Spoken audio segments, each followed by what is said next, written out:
కాకినాడ పోర్టులో 42,000 టన్నుల రేషన్ బియ్యం అక్రమంగా తరలిస్తున్న కేన్స్టార్ నౌకను ఎందుకు తనిఖీ చేయలేదు అని మాజీ మంత్రి పేర్ని నాని విమర్శించారు.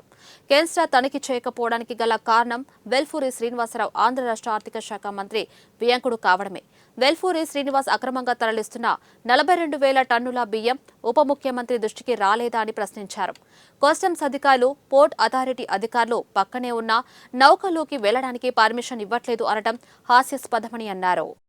మంది ఎవరైతే 36 మంది స్టెల్లాలో ఎక్స్పోర్ట్ కోసం షిప్ తెచ్చుకున్నారో స్టెల్లాని 36 మంది ఎక్స్పోర్టర్లు ఆ 36 మంది మాట్లాడుతున్నారు కాకినాడలో.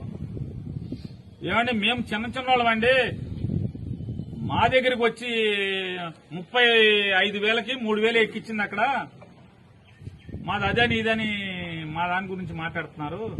అసలు 42,000 షిప్ మొత్తం ఒకటే తీసుకెళ్తున్నాడు వాళ్ళ ఇయ్యంకుడు, ఆర్థిక శాఖ మంత్రి ఇయ్యంకుడు.